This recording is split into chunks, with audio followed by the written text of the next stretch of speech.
Oh, best beloveds, greetings one, greetings all. It's time for another chapter in my story. Okay, before I begin with it, I have to say this because it's a part that confuses a bunch of people. Unlike a heart attack or, say a replacement limb or replacement joint or something like that, you don't have, when you have a major stroke like I did, it's not just physically getting up to snuff like you have to do with exercise and stuff. I mean, I still do exercise, but anyway, the reason I say this is because unlike injuries like that, a stroke, you remember how to do things mentally, but your body doesn't remember it, if that makes sense. I mean, you know how to stand, you know how to control yourself, but you can't do it because your body won't let you, because the safeguards are no longer there. So it's like you have to relearn everything as you are doing it. And the thing that's really frustrating is that while you relearn it, you remember in your head, if your brain hadn't turned to mush, that you should be able to do this. Why can't you do it now? It's frustrating, but I notice a lot of people get irritated with you, or people in general, because they can't control themselves. It's like, yeah, emotionally we don't have a grip on ourselves anymore. Or physically we don't have a grip on what we could do.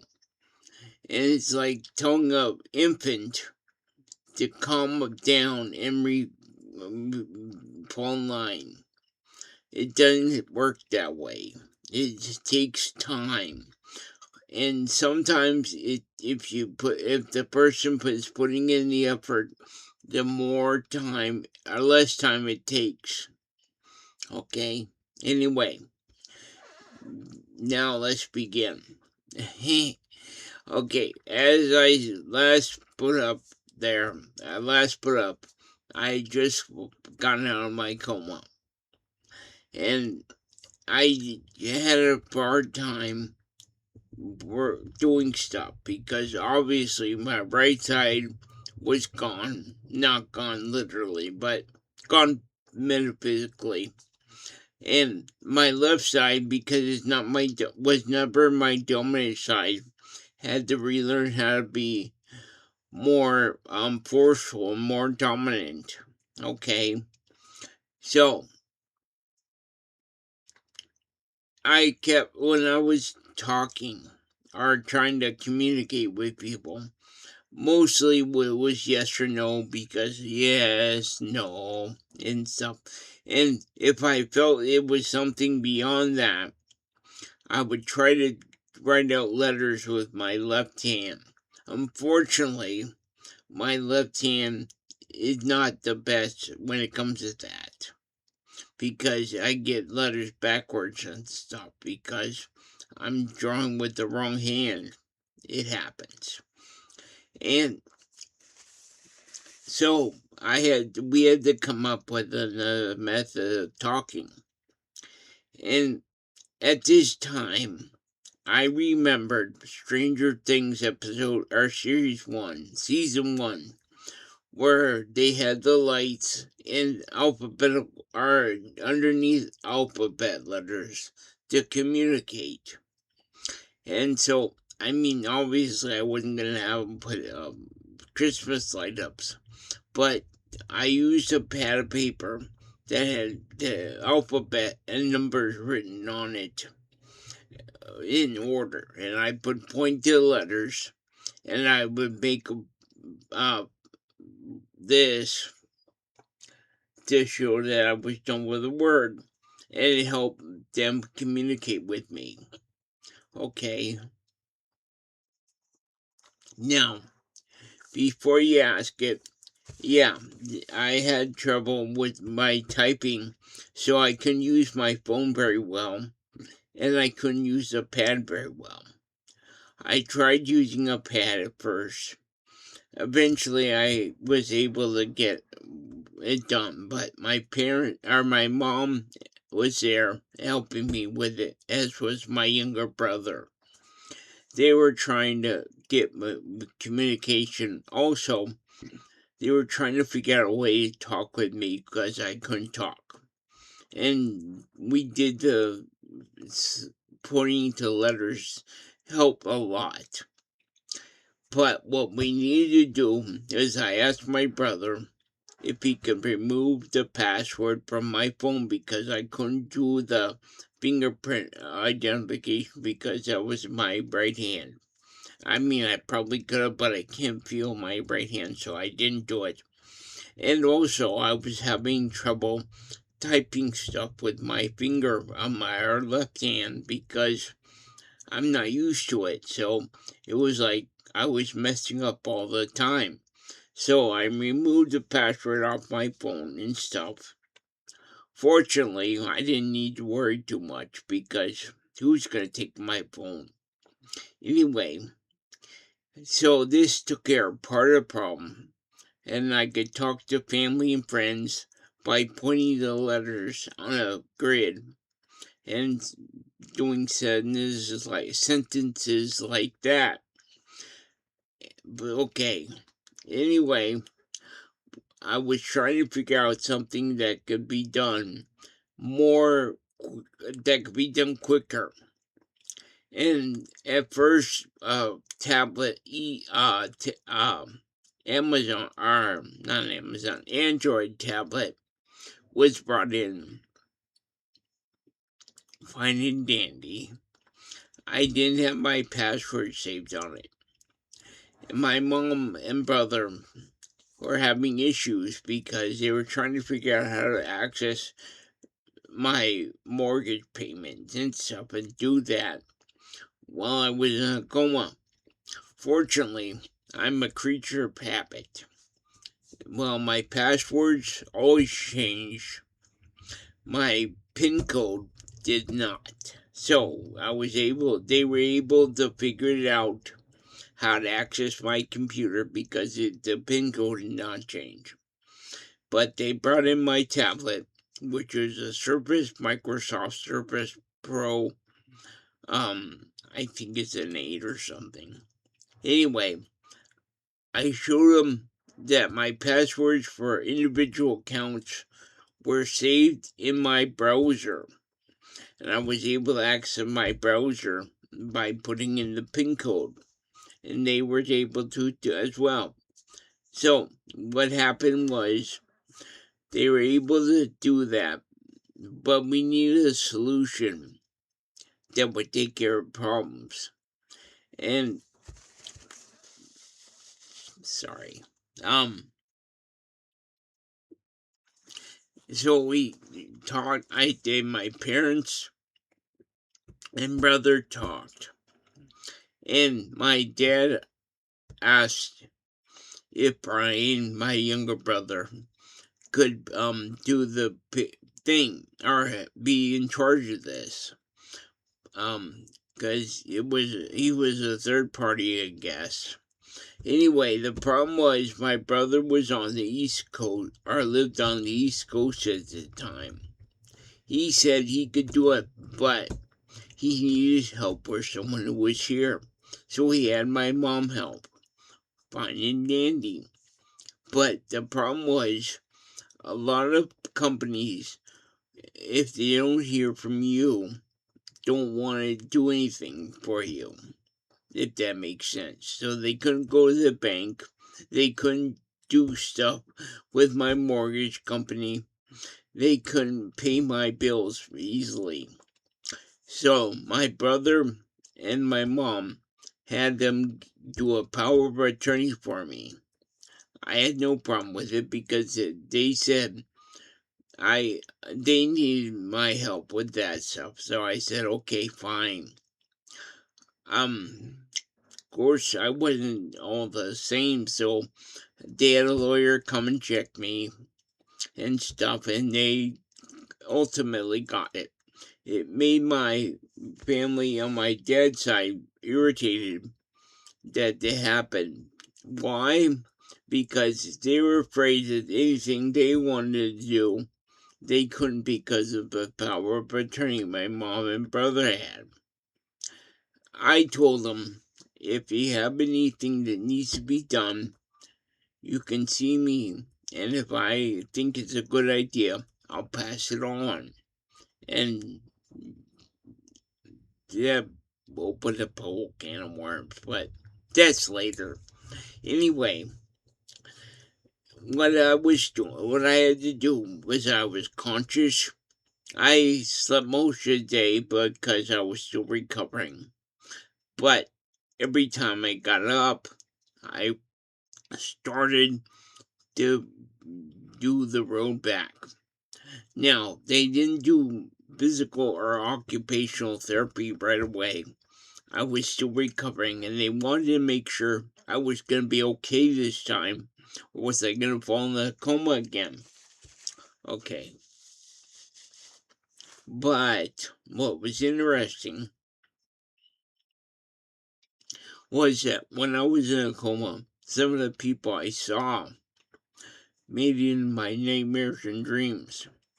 The lady I was talking about, the young lady who I roomed with when I was in the boat plane thing and became the nurse's assistant, who was also had to make me look bad, but didn't really want to because I was nice to her.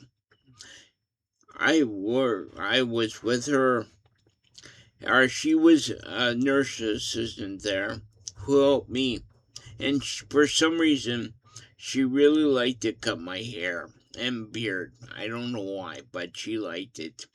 So she was nice to me, and I tried to be nice to her. Fortunately, I knew how to do thank you in sign language because I used to be in the scouts. Of course, that's all I knew, but hey. So she was helping me be more presentable. And friends would come by, and family could come by and see me. And it was interesting. The other two main characters from my nightmares and dreams, the husband who owned a boat, plane, hospital, and the wife who was a pilot and also a doctor. Turns out they were based on real people.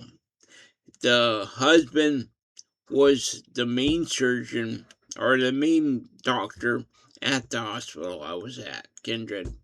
And the wife was his assistant. So I didn't know that until I saw him and talked. They gave me a prognosis, so they didn't talk to me too much because obviously I couldn't talk. But as I found out who they were, I he was afraid that I wouldn't be able to recover, and I had to trach him. He was worried that I would have to trach in permanently. But when they were gone, and when everybody was gone, I started to practice. I used my left hand, and I also wake up my right toes. So I was able to do my right toes pretty quickly, all things considered.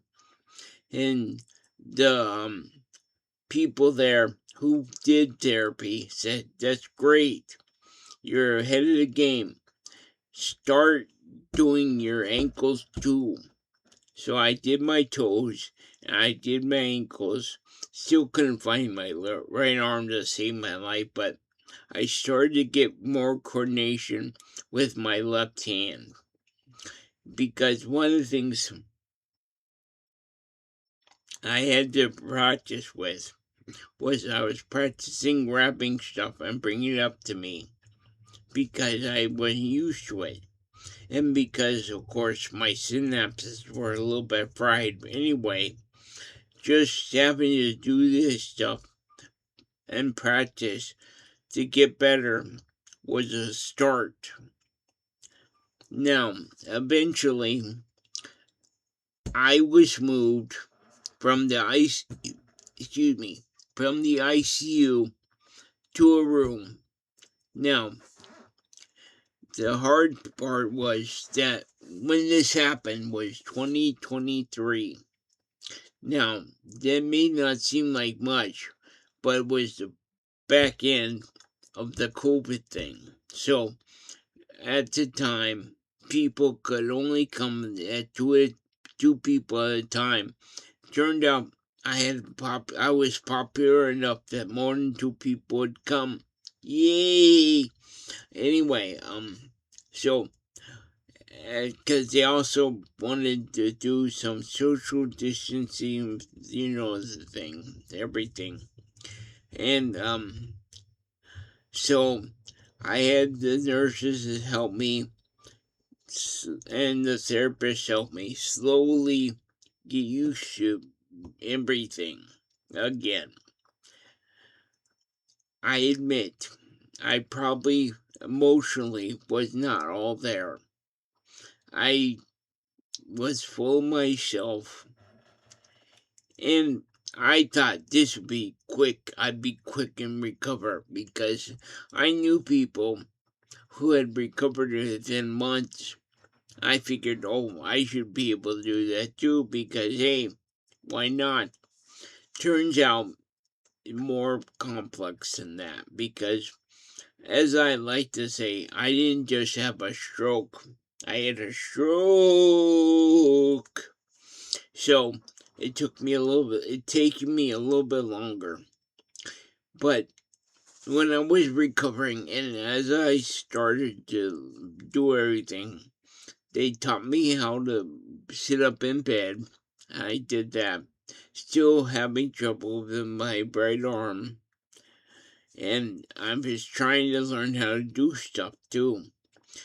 Eventually, they had it so I could start swallowing again. Now, the downside is, yeah, I could swallow again. I could swallow.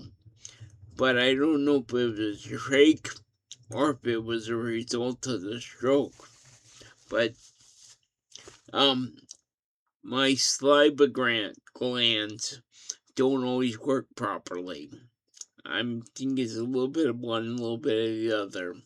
So sometimes I have to take a lot of liquid when I'm recovering.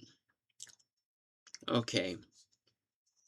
So, but we'll get more into that when it comes more important. But they had me start sitting up more and doing this.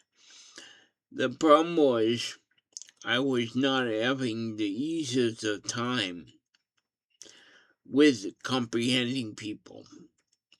My brain, for lack of a better term, was scrambled. And I was trying to be more comprehensive with everybody. I didn't see any solution to this. But one came eventually with my best friend, Tony.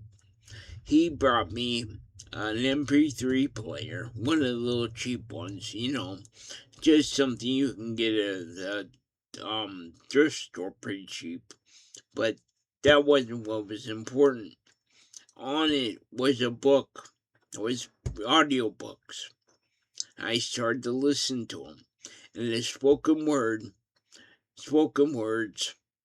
were something I concentrated on. And they helped me get my comprehension back and my brain back and stuff. I mean, I had little insights, but it really helped me focus on what people were saying and do this. So after I listened to the book she put on there, I was able to use my phone and I was able to listen to podcasts of people talking.